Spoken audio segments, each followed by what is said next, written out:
Most of us assume that we will recognize evil when it comes our way. The genius of Mouse is that it takes that assumption and it plays with it, making the image of the most evil characters that of cats, a species we generally think of as sweet and cuddly. One of the many lessons of Mouse is that evil does not always present itself the way we think it will. Ihr dürft nicht handeln, ihr müsst gehorchen, ihr müsst euch fügen, ihr müsst euch diesen unerhörten Zwang beugen. This is how we imagine evil. That the hate inside the person is so deep, it has to show itself on the surface. That these monsters will give us warning by what they wear or by how they look. In movies, we think that we'll always know when the monsters are coming because they can't hide their evil. We'll be ready because they look like this or this. If only it were that easy.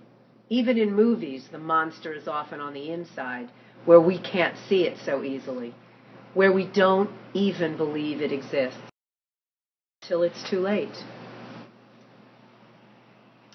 Would any of you recognize the evil in this smiling child that would drive him to murder dozens of young women when he grew up into serial killer Ted Bundy? Or that this ordinary-looking woman would be capable of murdering 46 infants? And what about this ordinary-looking young man with the 70s outfit and the disco hairdo? Would you have ever guessed that he was about to become the mastermind behind the death that is Al-Qaeda? And if you looked at this man, wouldn't you guess he was a shopkeeper or an accountant? I mean, looking at this photo, could you ever imagine that he was directly in charge of the roundup and the extermination of 6 million Jews? And who, gazing at this innocent-looking baby, could have ever guessed the evil inside him?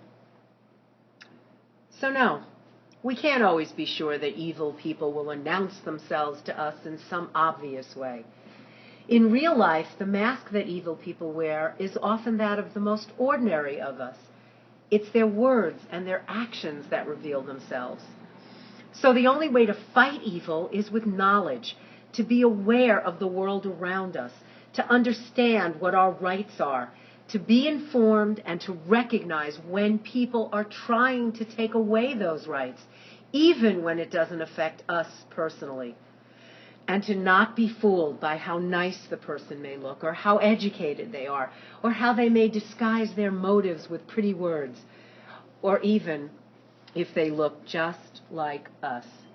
Evil is evil, no matter what mask it wears.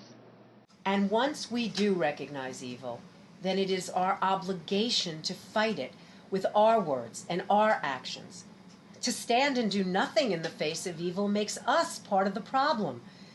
Instead, in the name of and in the memory of all of those who have fallen victim to evil around this world, let us be part of the solution.